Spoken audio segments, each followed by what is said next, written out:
আমাদের গৌরাঙ্গ মহাপ্রভু সচিগর্ভ সিন্ধু মাঝারি যদি না আসতেন তাহলে আজ এই 2025-এ বসে আপনারাও কীর্তন শুনতে পারতেন না, আর আমাদের মতো অধমদের কীর্তন শ্রবণ করানো হতো না বাবা।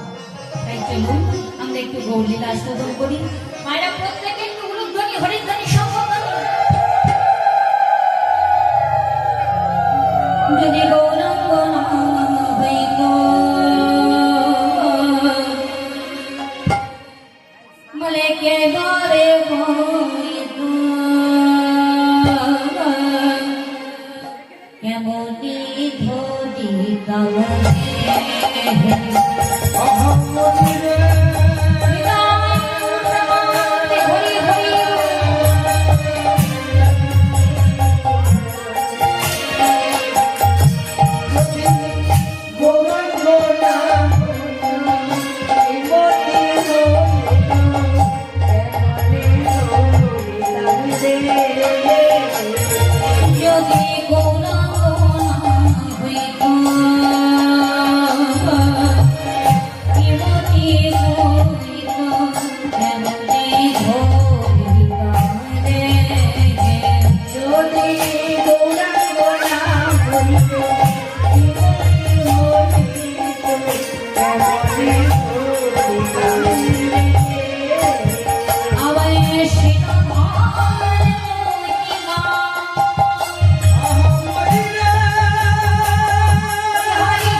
যদি গৌরাঙ্গ না হইত তবে কেমন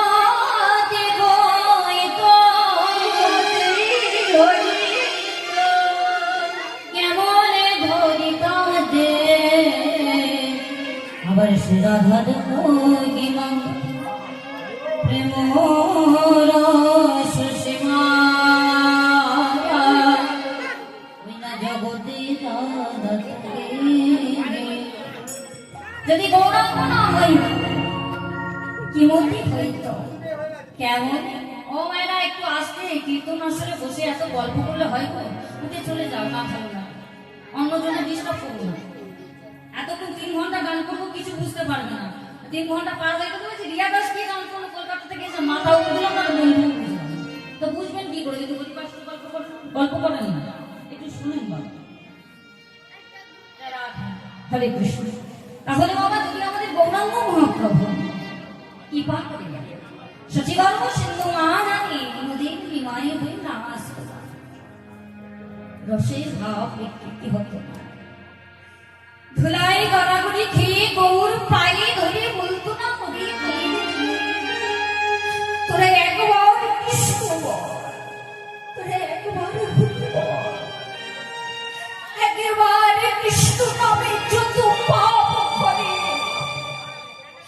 জীবের সাধ্য তত পাপ করে আমরা তো জ্ঞানন্দজি সারাদিন হাজার হাজার কর্ম করিবা, দিনান্তে একবার কৃষ্ণ নাম করতে ভুলে যায়।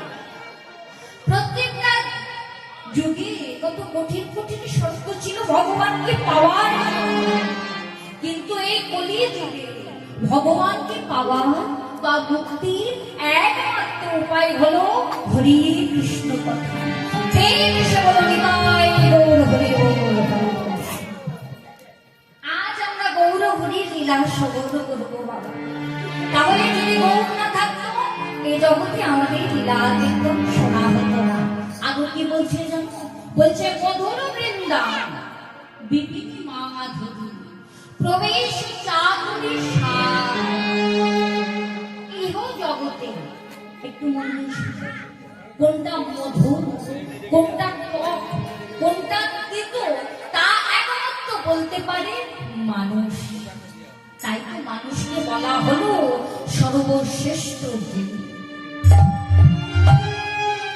আমার দয়াল বিধি গৌর সৃষ্টি স্মৃতি প্রলয়ের মালিক যিনি, এই বিশ্ব ব্রহ্মাণ্ডটা সৃষ্টি করেছেন বাবা।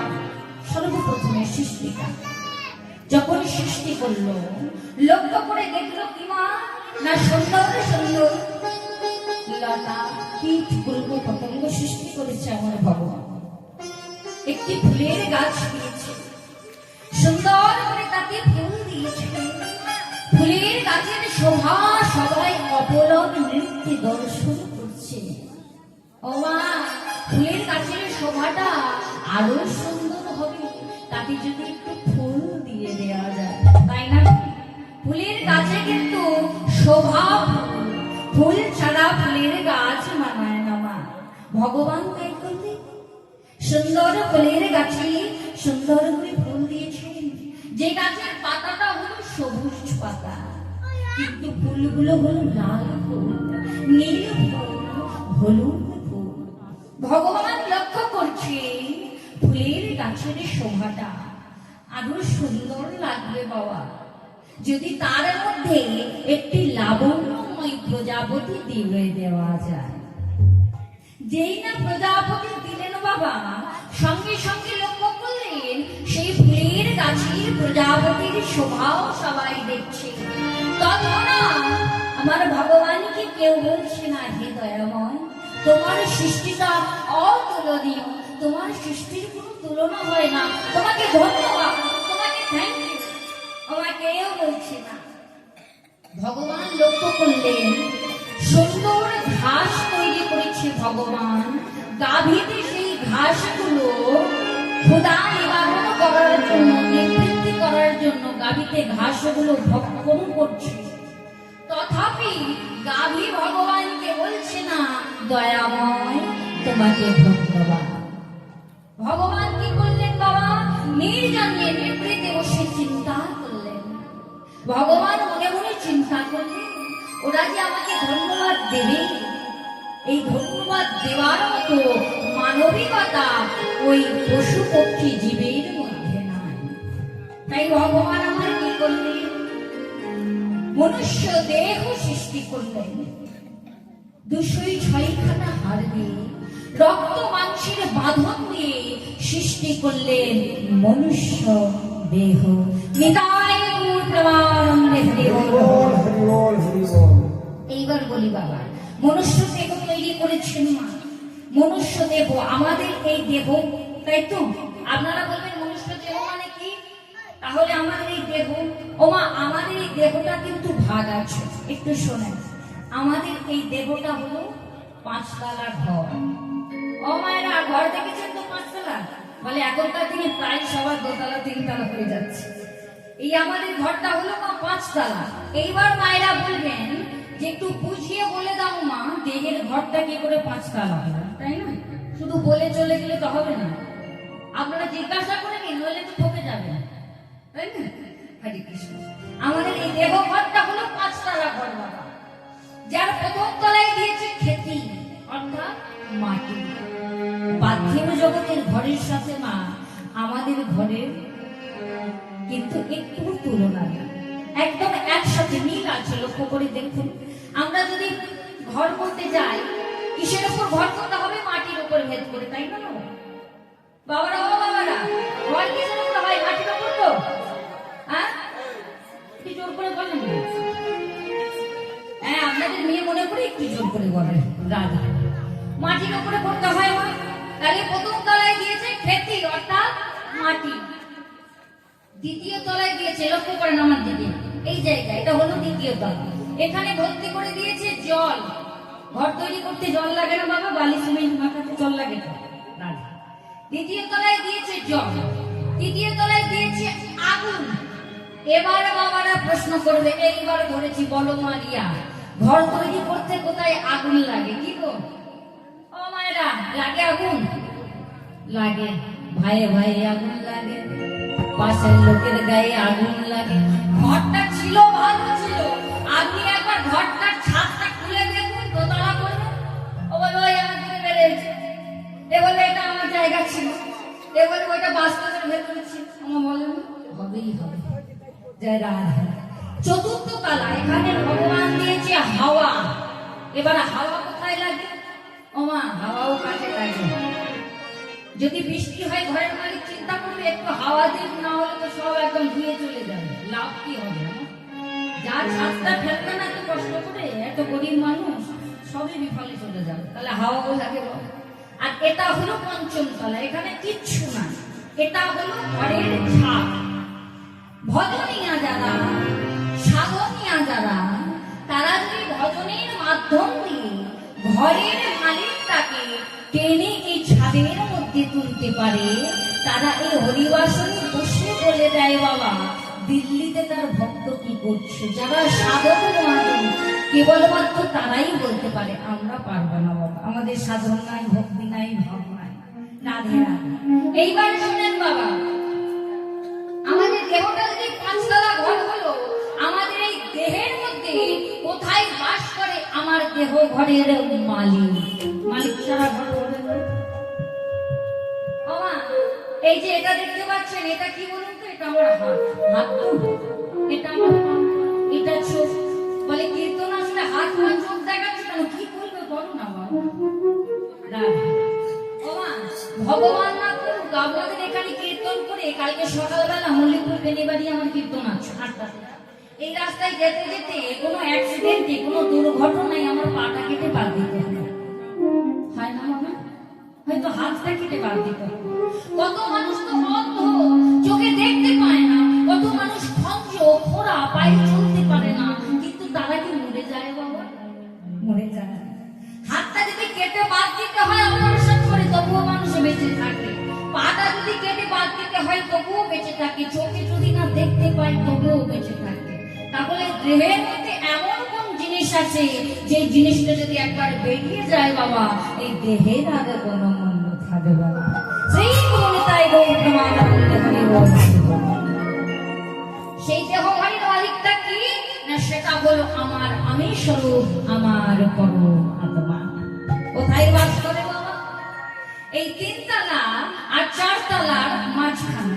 ভালো করে লক্ষ্য করে, 3 তলায় দিয়েছে জল, 3 তলায় ভর্তি করে দিয়েছে আগুন, আর 4র্থ তলায় ভর্তি করে দিয়েছে হাওয়া। এর মাঝখানে মিডিল পজিশনে বাস করে আমার আমি স্বরূপ, আমার পরম আত্মা। কেমন ভাবে বাস করে? আমার পদকর্তা বলছে, শোনো, ওই না খাঁচা ভিতর পাখি কেমনে আসে না, পাখি কাঁচার ভিতর পাখি আসে না, ওই না খাঁচার ভিতর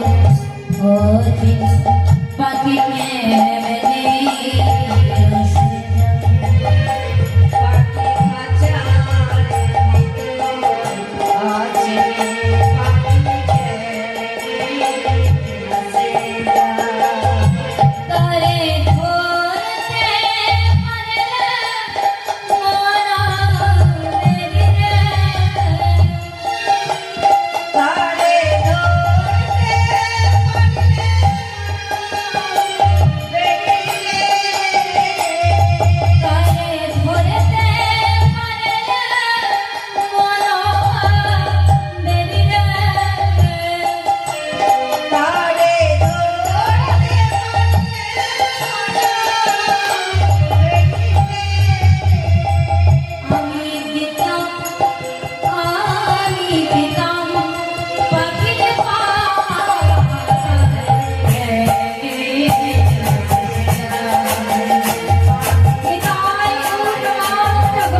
কীর্তনের জন্য তার বাড়ি ছিলাম, দেখলাম একটা টিয়া পাখি আমার বাড়িতে আছে।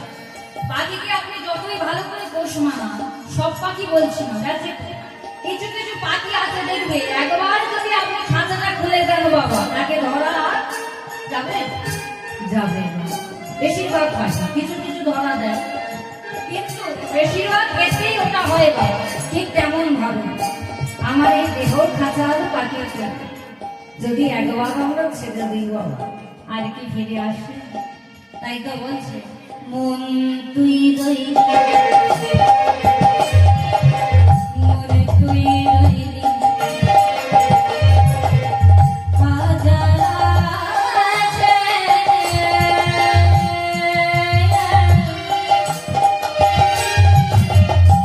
হাজারে তোর কাজ বসে, ওরে মনে তুই রইলি, মন তুই রইলি হাজার আশে,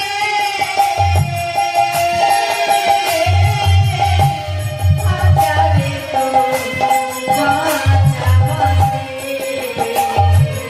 মন তুই রইলি। আমরা কি করি বাবা, বিয়ের সময় মা বক্স কাট দিয়েছে, পাশের বাড়ির দিদি দেখাচ্ছে এই দেখে আমার বাবার একটা বক্স কাট দিয়েছে, আমার দেখাই না রাধে রাধে।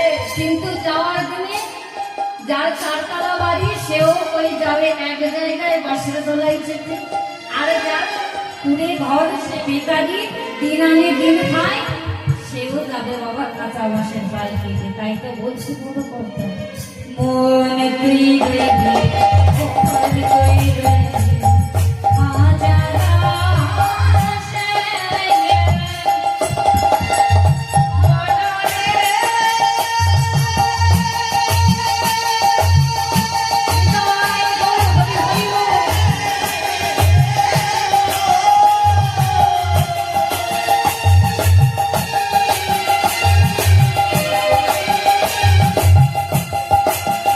ওরে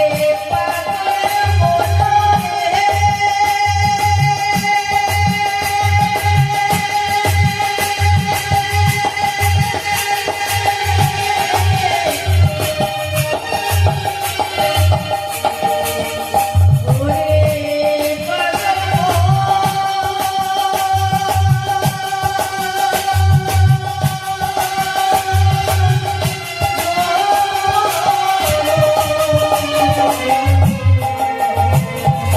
মন তুই রইলি হাজার আশে,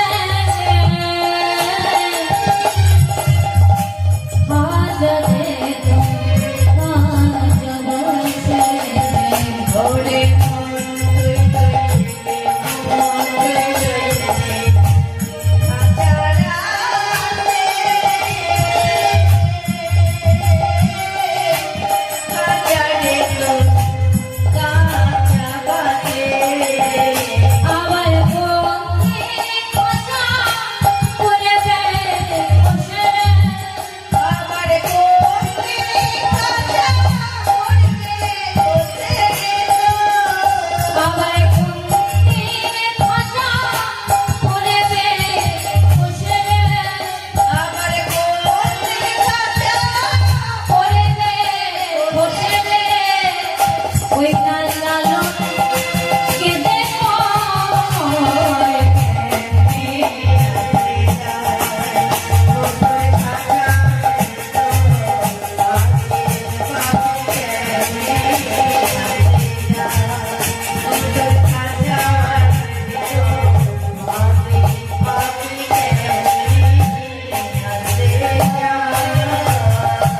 শ্রী গুরু নিতাই গৌর সুদাম প্রমানন্দে হরি গুরু হরি গুরু। দেবতত্ত্বের বর্ণনা আমরা শুনলাম, এবার যাই চলুন মথুরা দুদেশ ধাম মধুর বৃন্দাবন।